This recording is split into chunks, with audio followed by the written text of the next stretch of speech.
Thank you everybody for being here. Really excited for this topic. It's a hot one, and have two great people on the episode. Brant Houston, who is a Vistage Chair out of Houston, and welcome, Brant.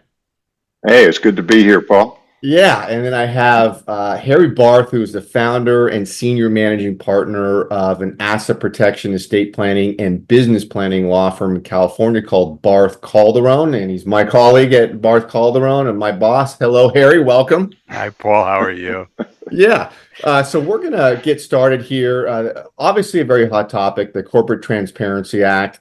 And Brant, I want to start with you and just give us a little background on you and what you're doing there with Vistage and what you're building. Obviously, you and I have talked a lot offline. You're doing a lot of great stuff, but I'd love to hear from you, and then we'll get into what Harry's doing around the CTA. Yes, well, I have a Vistage CEO group on the north side of Houston. So we go from, if you're familiar with the geography, you could put a stake at the Woodlands and draw a radius around that. But we have 17 members. We get together once a month, have it's a really productive time. We finished a meeting yesterday. Several members said it was the best one we've had in recent years. And when it comes down to, and so what we do, I mean, we're helping each other with opportunities and problems they face, and they all share the same issues. You get right down to it. But when it comes to the Corporate Transparency Act, I would say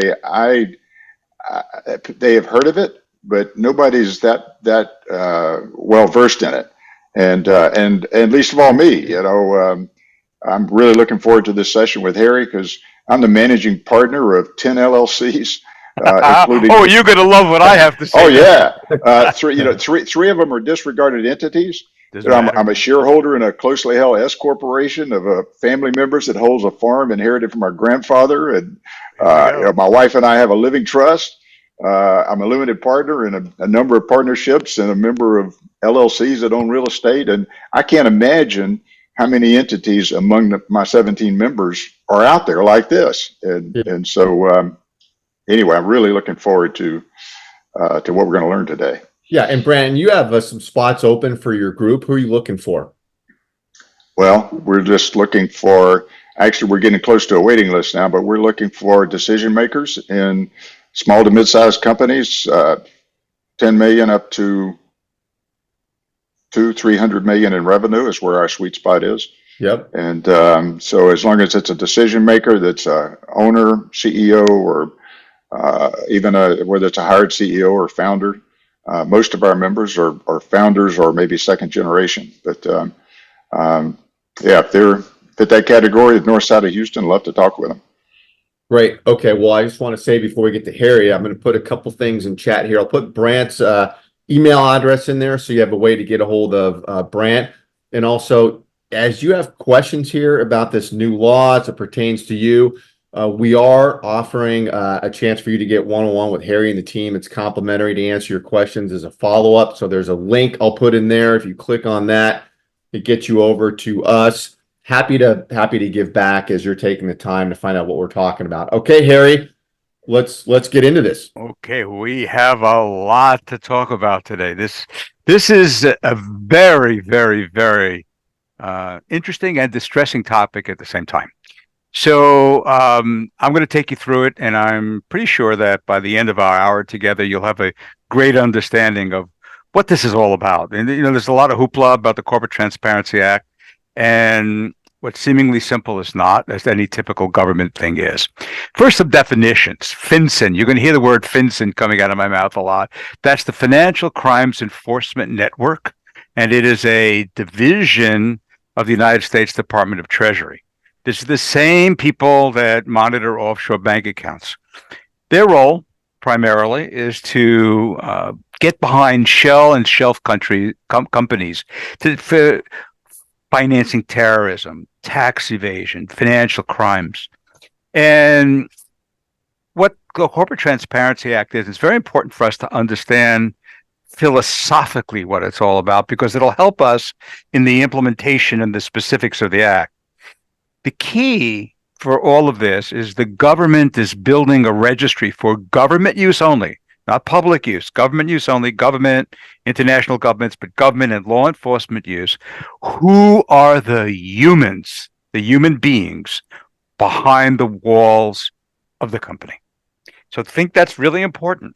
If we can't drill down to who the human being is, we're not going to be in compliance with the Corporate Transparency Act. Kind of this whole philosophy started after 9/11 with the financing of terrorism. We've had the Patriot Act, and we have the government's been trying to do this for a long time. They passed this bipartisan legislation in 2021. They delayed it for 2022. They delayed it for 2023, but Launchpad, here we are in 2024, and the Corporate Transparency Act is active. Now, a couple things in the background of this that we need to know that are critically important. First, there's a case by the National Small Business Association in federal court in Alabama that is moving through the federal judicial system. With the hopes, the end result of that is to have the Corporate Transparency Act declared unconstitutional. So let me give you my 45-year learned legal opinion on where I think that's going to go.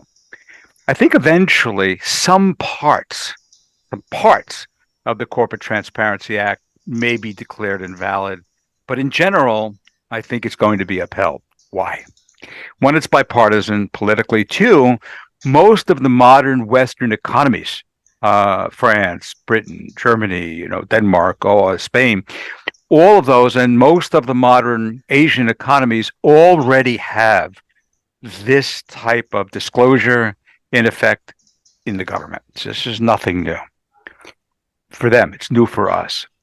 Two, you'll find that since 9/11 and the evolution of FinCEN, Financial Crimes Enforcement Network, we've had know your client rules. I'm sure, Brant, you have people, members in the venture capital business, loans, banking.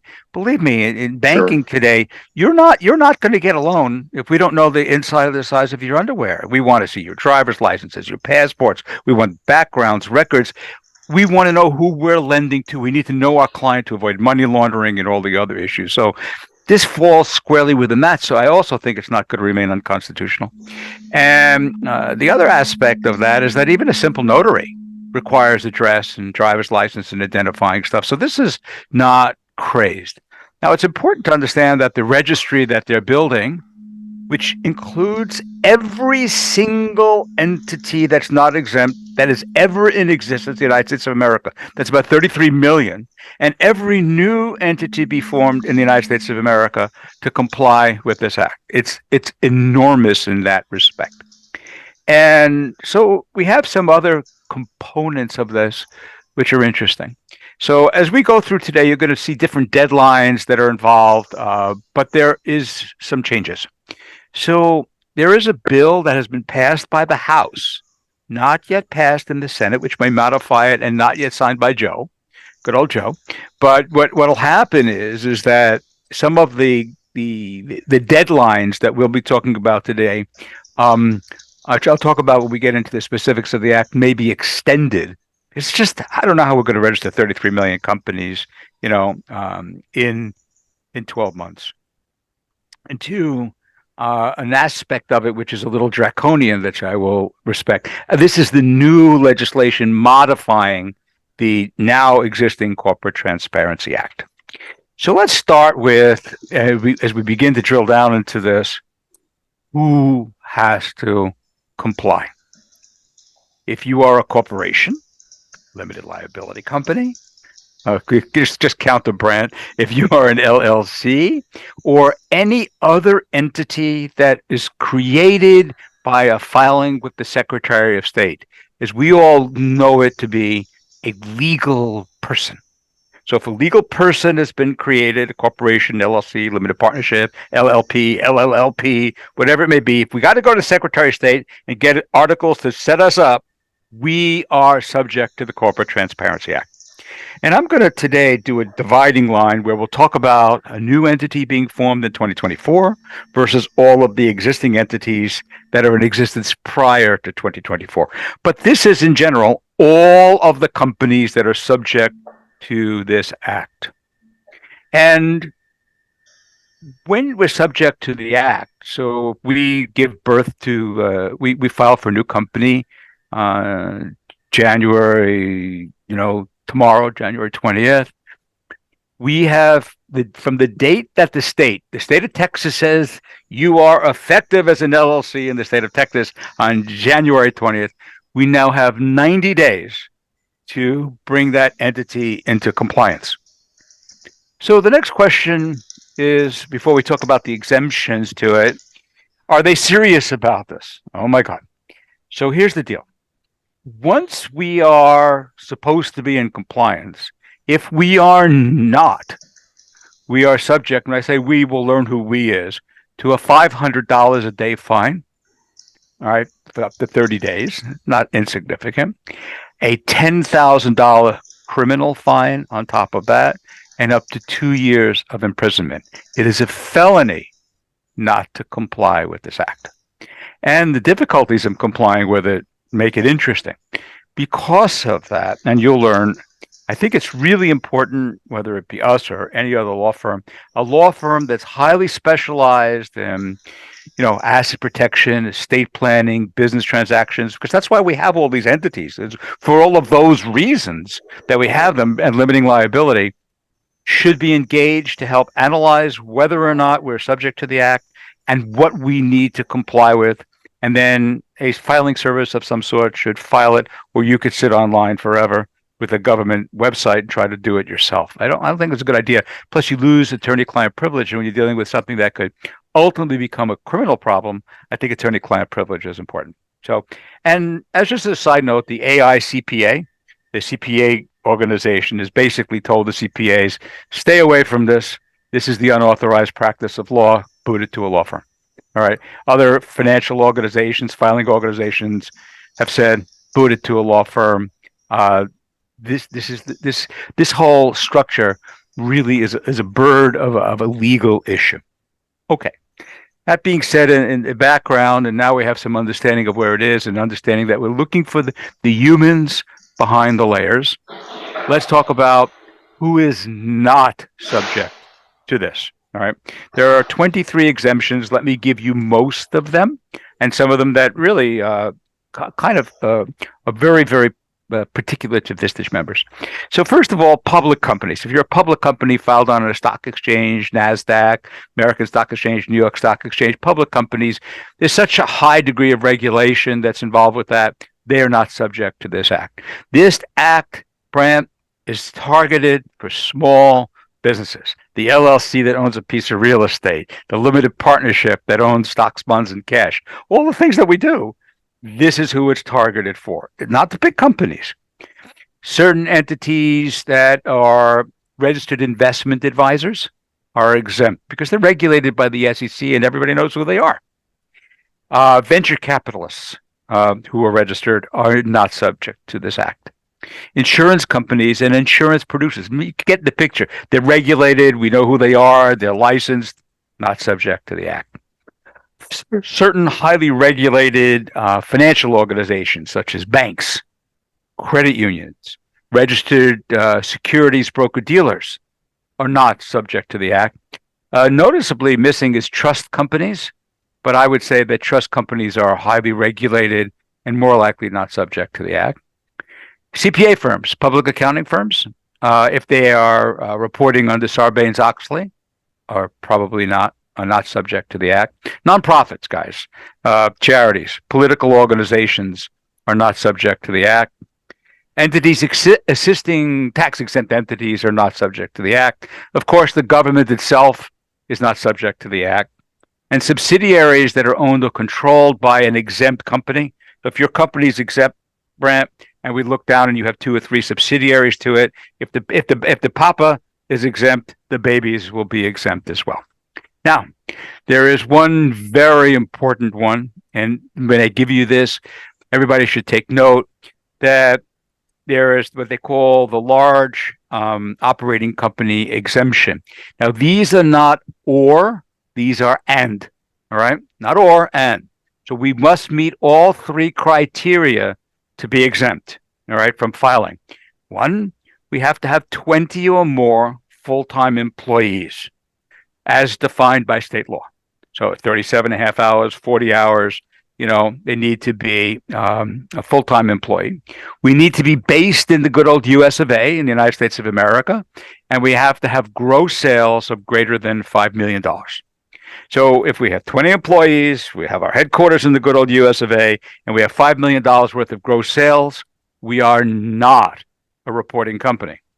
But however, should we get down for whatever reason during recession to 15 employees, we're based in the United States of America and still have over 5 million of sales, we become a reporting company. So that's very important to understand. When we fall below, we become a reporting company. Now, how long do we have once we fall below? Under current law, changes need to be reported to FinCEN within 30 days. Under the new act that's moving through Congress, it extends that to 90 days. All right. So, but right now it's 30 days to report changes. Okay. Can't hear you, Brent. You're muted. Now you are still muted. Now you're unmuted. So are we talking about new entities there? No, talk about any entity. Any entity. Okay, you have an entity in the past that had 20 employees, now it became 19 as a reporting entity. All right. Okay. So now let's begin to dig in a little bit. And we have a reporting entity. I will kind of bring this in at the first part of our conversation with new entities being formed after January 1st, 2024.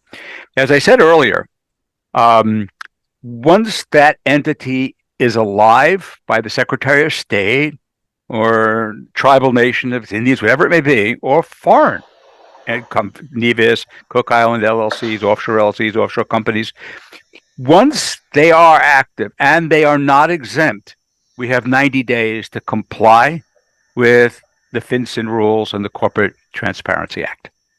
So let's take a look at what it takes to be in compliance. Now, this is really interesting, so stay with me. There'll be a lot of white papers. We'll have a lot of follow-up questions, but it's important to understand. So we have a new company. We'll call it Harry Barth Co. LLC. It's a Texas LLC. And you know what it's going to do? It's going to manufacture widgets. Okay. We are a reporting company. We're under 20 employees. We're under $5 million of gross sales, but we're based over here in Texas. So as a reporting company, within 90 days, this is what the company must report to FinCEN. So this is the company reporting. And the company that's not exempt is the company that is responsible to make sure that all of the aspects of its reporting are reported to the Financial Crimes Enforcement Network. So we need to report the legal name of the company as it was filed with the Secretary of State of Texas. We also need to report all of the fictitious business names that are used. So if it's Harry Barth Co. doing business as Widgets R Us, Widgets R Us needs to be reported as well. We then need to report the physical address of where we're making the widgets. Not the attorney's office, not the CPA's office, not a UPS post office box, not a post office box. Where are we located? We must tell them where we are located. And then we must send to FinCEN our unique identifying number for that entity, which is traditionally the EIN number, the employee identification number that we obtain from the IRS. So once we have to obtain that number, and we get it. Now, if we formed a disregarded entity, right, all right, that disregarded entity is also subject to the Corporate Transparency Act, and you might not have an EIN number for that entity. You could obtain one for convenience, or you must use your Social Security number as the taxpayer identifying number for that Sure. entity. So now we got a reporting entity. So that's the information on the entity itself. That's pretty straightforward. Now, once we have a reporting entity and it's done, we now have other things. So now the CTA requires another group of correspondence, which is called the company applicant. So let's say you used my firm to form this entity. So the paralegal in my firm that formed the entity for us must report. So she must put down her name, address, phone number, and her driver's license or passport. Let me pause here for a second. FinCEN, under the CTA, gives us an option that all of us should take advantage of. We can go, this law firms can't do for you, our filing service can't do for you. You have to do it yourself. You go on FinCEN's website, and Paul will put that in the chat in a little while, what that website is, and get a FinCEN identifying number. So, Brant, you go into the website and you give them all your information, who you are, any fictitious names that you've used, your home address, your passport, your driver's license. You send it all in, and they will then give you back a number. It's like your social security number, 3000-000-1234. Brant, that's your FinCEN identifying number. So whenever we need to use you as one of the required reporting, we just put your name and your number down. We don't have to put all that, your home address and upload your driver's license every single time. You have a identifying number that's associated with you. Hang on just one sec. I can't get that for you because they have all those questions like, where'd you go to elementary school? Who was your best friend? Two-factor authentication. So you got to get that, and then you would give it to the filing service. Go ahead, Brett, with your question. So if I form a corporation on myself or an LLC or whatever, I have to get that number. Once you have it, you got it. Yeah. Okay. It's for everything. You could form 100 after that using that and that number. That one. It's like your social security. It's an identifying number. Now, the obligation that you have is to make sure that if any of that information changes, change of address, change driver's license, move from Texas to Oklahoma, whatever it may be, we got to go, you have 30 days from the time you do that to go back to FinCEN and update that information. So it'll still be the same name and number, but the information behind it has to change. If you're not in compliance, $500 a day. And that site, I put that site in the chat, the FinCEN site. You can go there. Yeah. So back to where we are. So now we have Harry Paul Brant Co. LLC. The entity is filed. My corporate paralegal Cheyenne has identified as a company applicant. If I am the attorney that recommended that LLC to you, I must also say that I am the recommender. I'm the one that told Cheyenne how to do it on behalf of Harry, Paul, and Brant Co. So for all new entities formed after January 1st, 2024, those entities, unless they're exempt, have to give all the company information, and the people that put it together for you have to give their information as well. Harry, James is asking, does every member of an LP need to obtain an identification number from FinCEN? It's a good idea. It's optional. If not, every member has to submit that information over and over and over again. I got my number. It took about 30 minutes. I got my number. Okay. So that's every member of is that every limited partner in an LP? I'm getting there. So now we have the company and the things that we have to send for the company. We have the formers of the company. We got that in there. Now let's look at the company itself. Every owner, beneficial owner, it's called a BOI, beneficial ownership interest. Every owner that owns over 25% of that LLC, Harry, Paul, Brant, third, we must give our information to FinCEN. Because, Harry, Paul, Brant Co. is not the humans. Who are the humans that own it? Harry owns it, Paul owns it, Brant owns it. Now we need your address and identification information, your driver's license, passport, or our number if we have our number. So in this particular case, all three of us need to do that. But it gets better, all right? Because I can't wait. although, yeah, wait till we get there. Although that we say beneficial ownership interest, and we have three owners, it's a misnomer. It's also anyone who has control. So the manager of the LLC, which could be Joe Blow, we need his information. If it's managed by a corporation, all right. So you hire a manager, ABC Co. We need the president of ABC Co.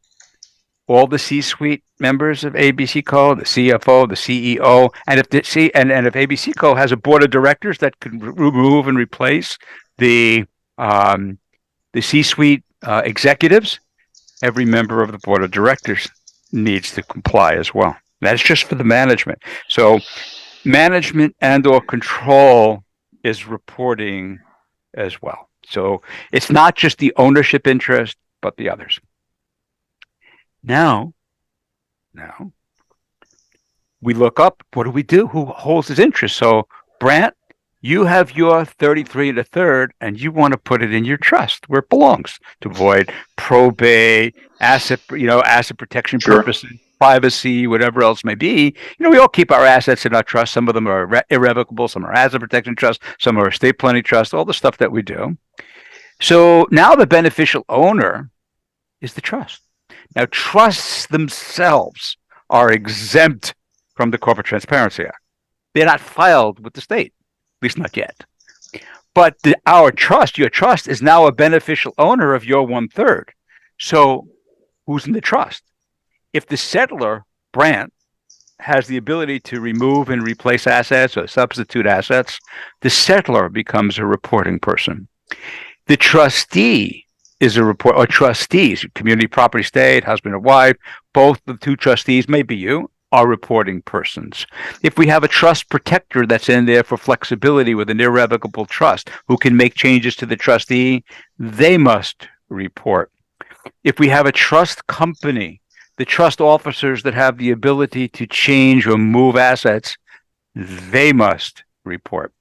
So you have all, and people that hold something we use in the estate plan called power of appointment. I mean, we could change the direction in the trust. So Brant could say, look, I want to direct this on my death through my will away from my children to a charity. You might have the ability to do that within the trust. It's called the power of appointment. Since you could change the direction, the person holding the power of appointment must report. If there's a voting trust, it must report. If there are convertible securities that convertible into equity and get a vote, and that vote is there, they must report.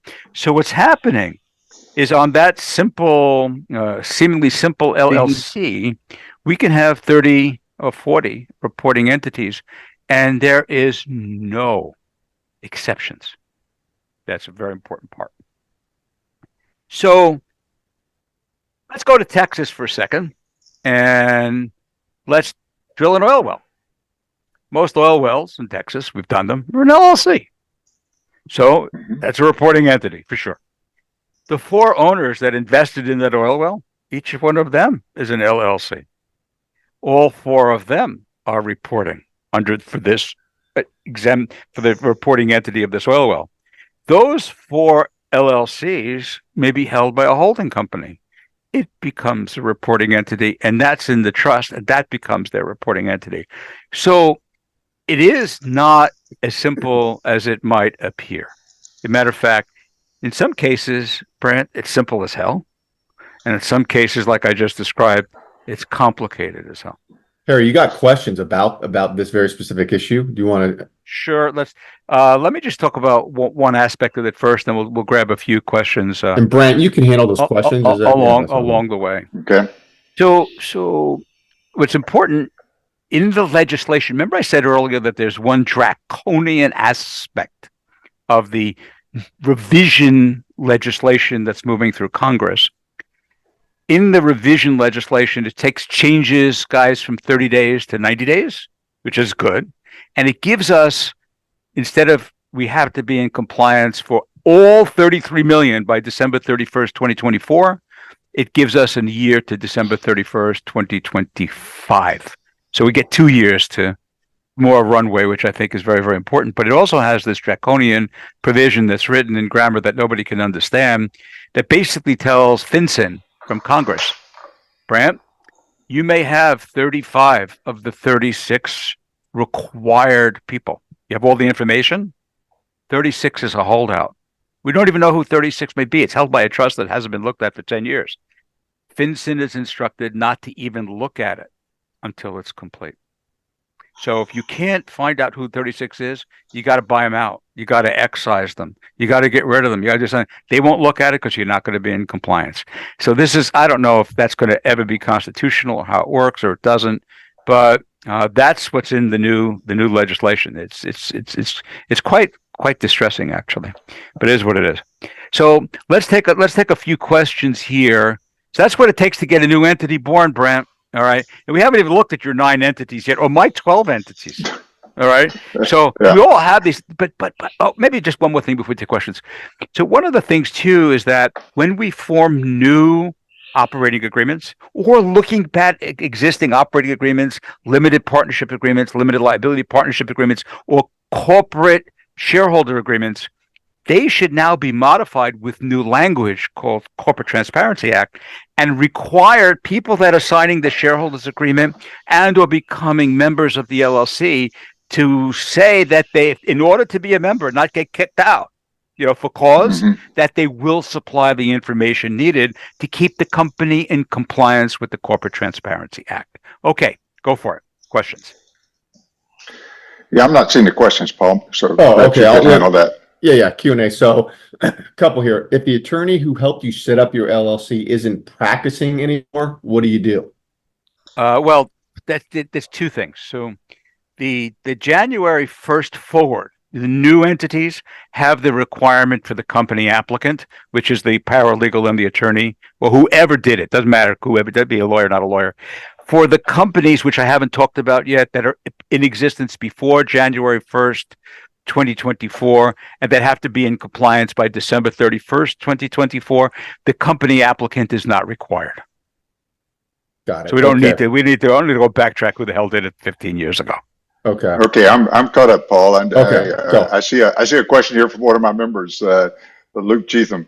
I'm a licensed individual. I understand my RIA and other licensed entities, along with their sub-entities, are exempt. If I own a separate management company for consolidated payroll, less than 20 people and less than 5 million in sales, is that company exempt because the owner? Nope. Okay. Done. Even though I am licensed. Doesn't matter. It's not the individual, it's the company. Does the company have 20 or more employees? No. Does the company have 5 million of gross sales? Probably not.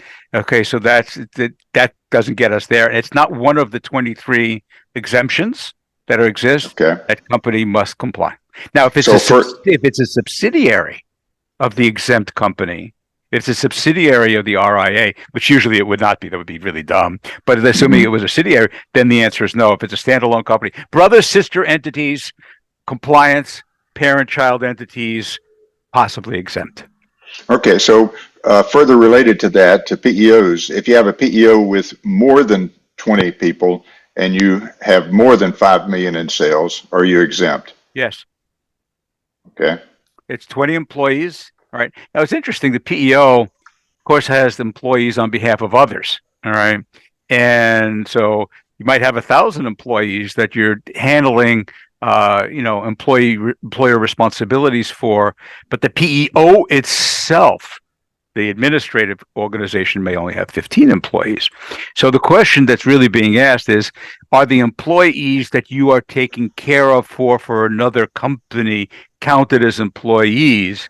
But the gross sales are the gross sales, because that's the fees that are being paid to the PEO. I would say, although it's not specifically addressed in the Act, that brings us back to the original purpose of the Act. In that PEO, we want to know who the owner is. Otherwise, terrorists, money launderers, and others can own the PEO, all right, and carry on those duties, and they don't make it. So I would say The actual direct employees of the PEO need to be 20. The actual gross sales of the PEO needs to be 5 million. The fact that they're providing services for other employers under a PEO, because even under liability purposes, when we do asset protection, a PEO doesn't take away the employer related liability for a PEO employee. So I would say, yeah, they need compliance. Mhm. Remember, this is brand new. The water is moving around. So we have those that are black and white answers and those which are just based upon my almost half century of experience. Mhm. Okay. Okay. Any more questions? Caught up for now, I think. Okay. So let's continue on a little bit. All right. So we talked about modifying shareholders agreements and share, operating agreements and things like that. So one of the things that you say, what could be a benefit? What are the benefits, Brant, for you, all your members, and for everybody else out there? It's a great time maybe to take inventory, stop and pause, and review. Make sure our operating agreements are up to speed. Make sure our shareholders agreements are up to speed. Make sure our buy-sell agreements are still good and well. Make sure that, like even myself, my God, when I was going through my own stuff, I realized that 2 or 3 of my entities were not assigned to my trust, but to my asset protection trust. They were just sitting out there, and I missed them over the years. Shoemaker's Yeah. shoes. So it's a great time to take pause and take inventory. The other thing to recognize too is that this is one and done. All right. Once that entity, we have Harry, Paul, Brent Co. is filed, and all of the beneficial ownership and controlling interests are all reported, and we get the green light from FinCEN that we're in compliance with CTA, we're done. There's nothing else we have to do. It's not an annual reporting requirement. We are registered. What we do need to do is handle changes. So, for example, the 25% is also an aggregate. So if you own 12.5%, Brant, your wife owns 12.5%, that's 25. If you own 12% and your kids own the other 12.5%, that's attributed. That's 25. If a minor owns 25%, they do not have to report. But the parents of the minor or the guardians have to report. When that minor reaches age 18, they have to report, and the parents no longer have to report. Someone dies, all right? Then it goes into probate or into a trust administration. At the conclusion, they give us a break there. At the conclusion of the probate, at the conclusion of the trust administration, when the asset is actually transferred to the beneficiary, that beneficiary, if it's over 25%, needs to report. But we also have to be careful. So let's try this. So we each own 33, not 33 and a third. So we formed an LLC, Brant, that it has both voting and non-voting interests. Mhm. Harry owns 33% non-voting. Paul owns 33% non-voting. Brant owns 33% non-voting, and Joe Blow owns the 1% voting. Now, Joe Blow, okay, and we are a reporting company. Joe Blow doesn't qualify under the 25% ownership, 1% ownership, but his 1% ownership is equal to control. He becomes a reporting entity. And if he is another corporation, for that 1% controlling interest, we are subject to the CTA. The other thing we need to know is that many of us have shelf companies or companies that we formed over the years that we've kept up to speed. They don't do anything. I see them all day long. Mhm. I mean, I see about 20 clients a week, and we look at the Sure. inventory and their assets, and oh yeah, I formed that company. We never did anything with it, but I've kept it. I paid for it. I kept it. I paid a state fee for it. It's a reporting. Yes, I do that because I may want to do something and now I have it there. But that's exactly what it's for. You can keep it, all right, but we need to report it. Okay, if it's dissolved Mhm. before you report, we don't have to report it. But some people also, rather than doing a specific dissolution of the entity, kind of let them die a slow death on the vine. So the state just eventually suspends it. It's a reporting entity until it's suspended. So, so we have those things that we need to be aware of. Now, let's go to everything before January 1st, 2024. There's not much more to add here, so but let me add what I think is necessary. So, first of all, I have no idea on the planet how we're going to register 33 million companies in less than 12 months. I just don't know how it's going to be done. So hopefully the legislation that's weaving its way through will pass, which will give us an extra year. And hopefully that draconian section of they won't even look at it unless it's complete might get exercised by the Senate. We'll see. But anyway, for every company that we own that's non-exempt, you have 9, I have 12, they're all reporting entities. So what should we do? Well, first of all, I strongly suggest that all of us get a FinCEN identifying number. You don't have to, but think about it. Do you want to give everyone your home address and your driver's license and or your passport? Probably not. Just give them your identifying number. All, and then you only have that number, name and number. It makes it a lot simpler. Then we take a look. You could do it yourself. You could hire someone like ourselves or someone who's very familiar with this, and say, let's do an inventory and analysis. You have these 9 companies. So first, we look at those 9 companies. Are any of them exempt? No, and they fit into the exemptions. Nah, they don't. So now we know they have to be reported. So we have to get that information. Now, sometimes we need to go to get the exact name. We'll need to go to the Secretary of State of where it was formed to get that exact name. Some people, the exact name on the Secretary of State is not the name they've been using in Commerce for years. So we got to get the exact name. We have to have EIN number. All right. And if they don't have an EIN number, we got to get an EIN number. And we filed each of those entities with CTA. Then we have to go through the analysis of who the heck is the beneficial owners. So who are the beneficial owners and how do the beneficial owners own their interest? Most cases, it's in a trust.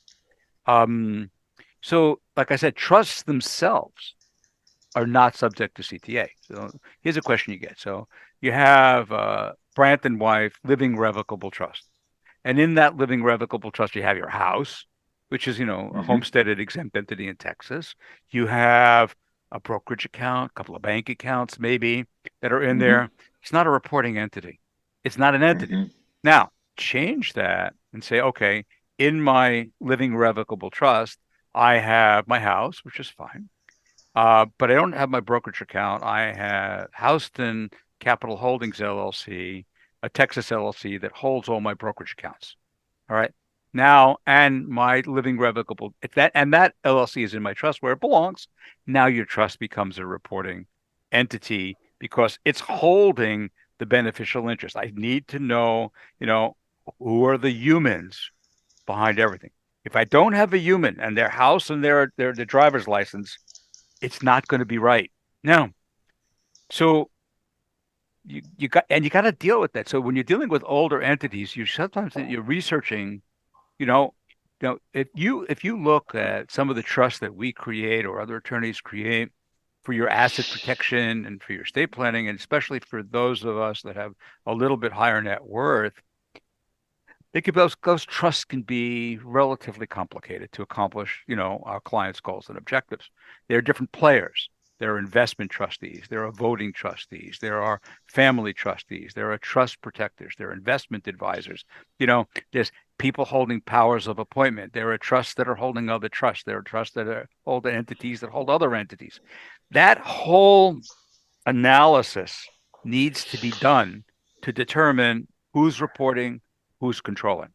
Once that's done, all right, you go through that analysis done, and sometimes you have to do some research because this is held by, it was held in a trust that your grandfather created, all right, and now we got to find out who are the controlling people in grandfather's trust, and guess what? We don't even have we're a beneficiary. We don't even have a copy of grandfather's trust. So now we got to find out if we can get a copy of grandfather's trust to see whether or not grandfather's trust is reporting, and then try to ask that trustee who you've never met, you know, for their information, their FinCEN number or their home address and their driver's license. Well, good luck doing that. They're going to tell you to jump off a cliff. Now we're not in compliance. And now we could be the company, and the individuals responsible for the company fall into that $500 a day and criminal aspect of that. I think that part may be unconstitutional. But on the other hand, unless we get to who the individuals are, the whole purpose of the act falls apart. Let me get pine on one other thing. This act is horrible. And here's why it's really, really hard. The purpose is noble, but who the burden falling on? All of us. We're not criminals. We're not money launderers. We're not terrorists. Right? We're not hiding behind shelf companies. I mean, Biden may have 18 or 19 shelf companies, but we're not hiding behind those. The burden now being placed and the anxiety now being placed on targeted small business owners, not large business owners, small business owners, is significant. There's a cost, to get a lawyer to review that so you're in compliance is important. To hire a filing agency, although not expensive, to file it so you don't have to sit there for 2.5, 3 hours and try to put 40 entries in to the FinCEN website, a government website. You pull your hair out of your head if we have any left anyway. All right. And then we do all that. And then the question is, after all of that burden on honest, good American working businesses, will this actually stop terrorists, money launderers, and people who have nefarious? I don't think so. They'll find a way around it. It's the old story, like if you take away the guns from all the good people, then only the bad people, they don't care about the laws. They get the guns anyway. So it's kind of the same governmental mentality. So the hopes are it's unconstitutional. The likelihood, very, very low. So people ask this question. It might be already under the Q&As. So when do I comply? What do I do? What are the next steps? Do I wait? Some people will say, well, I'll just form trusts and not use appropriately designed LLCs, corporations, or limited partnerships, which would be hurtful for estate planning and asset protection purposes, which is critically important because we're worried about the multi-million-dollar lawsuit that you could lose all your assets, and we're worried about not complying or just complying with the corporate transparent. We got to make sure we keep an appropriate balance and stay focused. Kind of keep your eye on the ball along the way with this. So I think that there's a lot of burden and not a tremendous benefit, but the concept is laudable and noble. All right, to help keep people from hiding behind entities. The goal. If I don't know who the humans are, it's not going to be in compliance. But there are many, many exceptions. The other thing too is that as all this information is moving back and forth between websites and law firms and clients and where people live and their driver's licenses and perhaps social security numbers, we need to assure ourselves that that private data is encrypted and safe.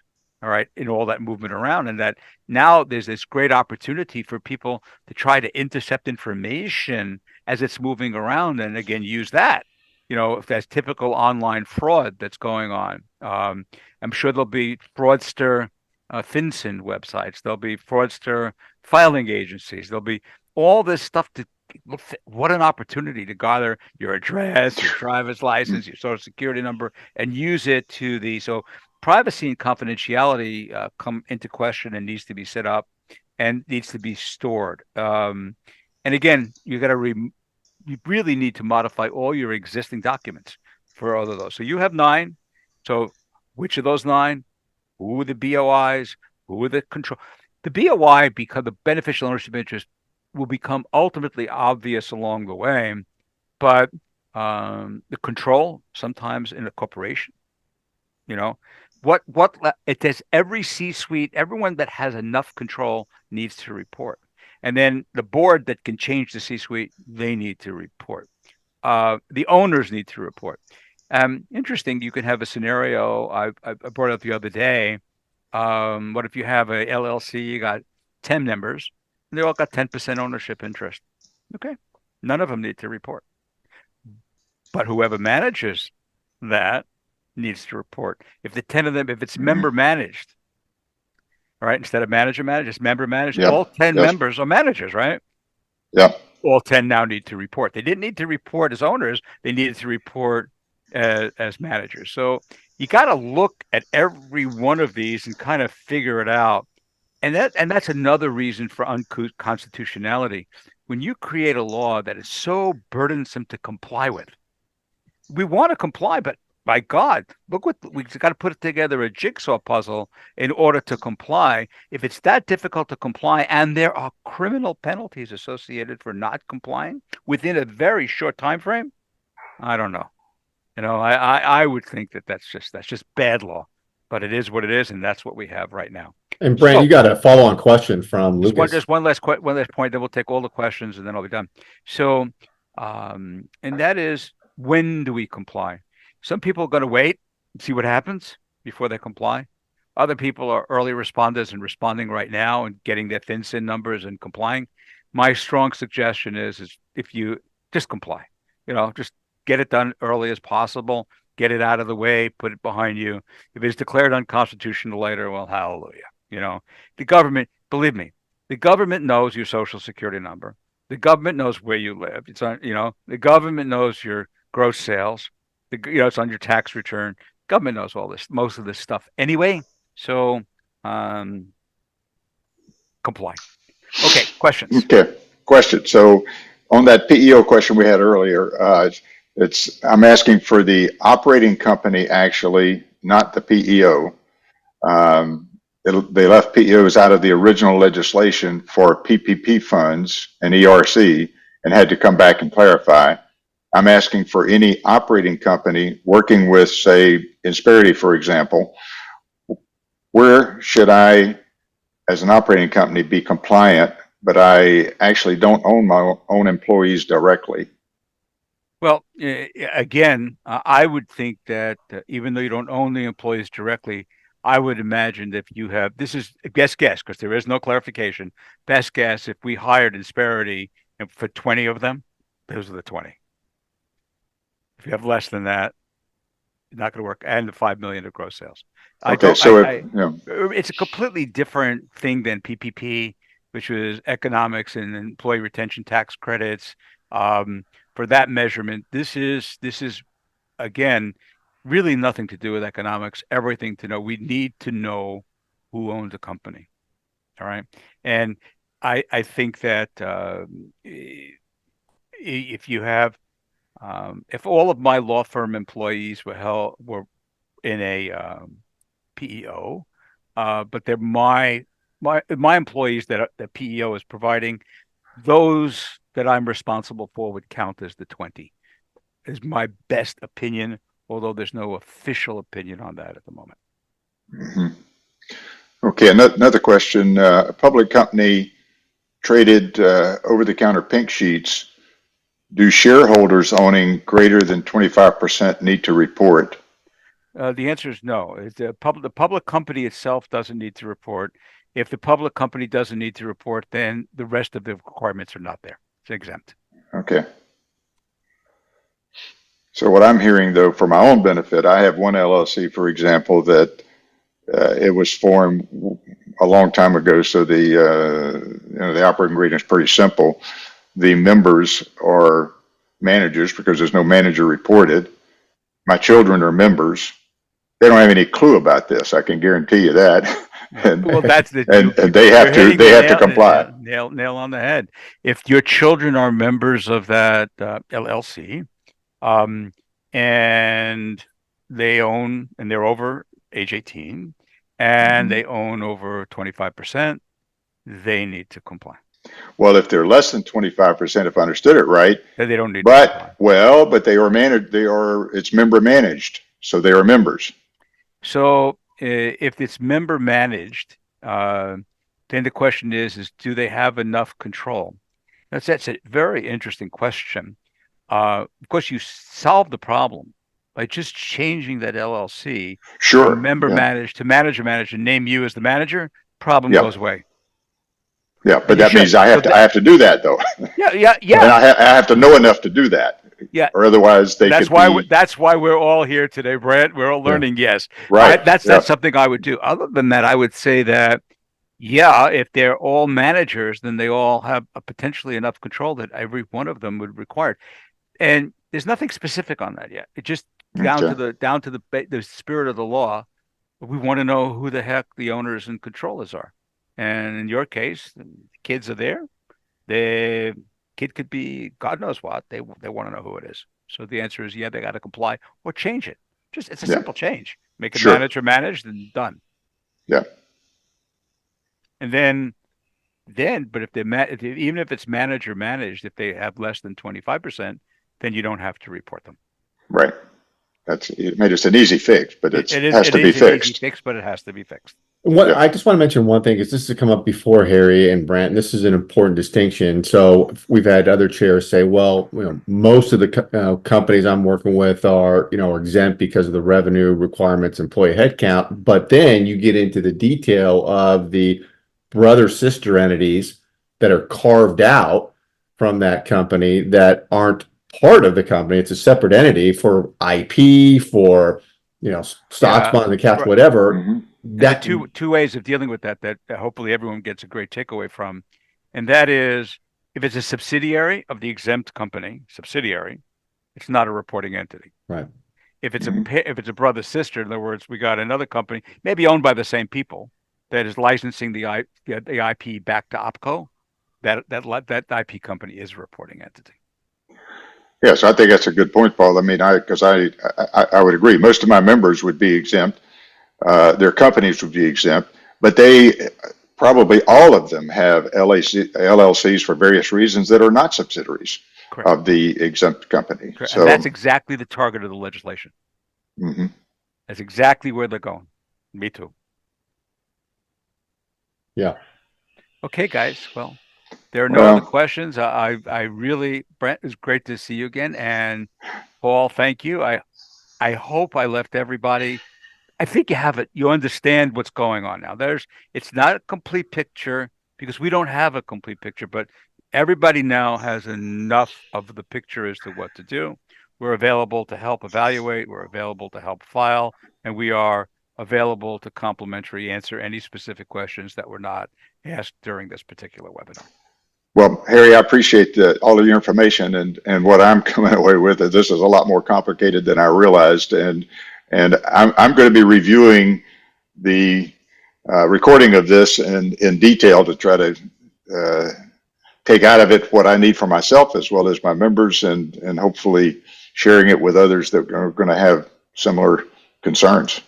Okay, well, love it, guys. Thank you so much. I'm going off. And thanks, Harry. Thanks, Brant. Yeah, thank you, everybody. Thanks so much, Paul. Thank you. Bye-bye. All right.